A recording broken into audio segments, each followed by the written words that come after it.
শাকিব খানের আমি তৃতীয় বউ হতে যাচ্ছি। বাসায় কিন্তু আমি 2 দিন গেছি, তার বাসায় মনে করেন অনেক পার্টি টার্টি হয়েছে, ড্রিঙ্কস করেছে।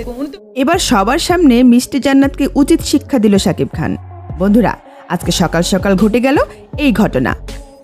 হঠাৎ কলকাতা থেকে ফিরেই এক সংবাদ সম্মেলনে যোগ দেন শাকিব খান। সেখানে সাংবাদিকদের বিভিন্ন প্রশ্নের উত্তর দেন শাকিব এবং সাংবাদিকদের সামনে তৃতীয় বিয়ের রিউমার নিয়েও কথা বলেন শাকিব। শাকিব বলেন, আমি সিনেমায় সুখী মানুষ হলেও বাস্তব জীবনে তেমন একটা সুখী হতে পারিনি। বিভিন্ন কারণে আমার 2 সংসার ভেঙেছে। তাই শাকিব খান তৃতীয় বিয়ে করতে চাইছে না এই মুহূর্তে।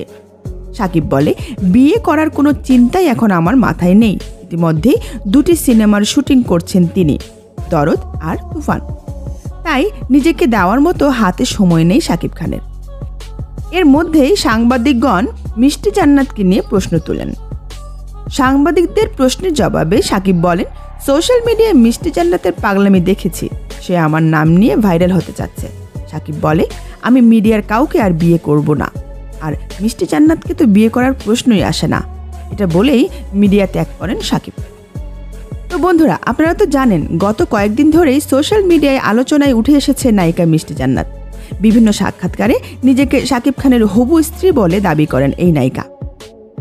মিষ্টি জান্নাতের দাবি, শাকিব খানের পরিবার শাকিবের জন্য যে মেয়ে ঠিক করেছে সেটা হলো এই নায়িকা। সবকিছু মিলিয়ে বর্তমানে এখন আলোচনা সমালোচনার নাম মিষ্টি জান্নাত।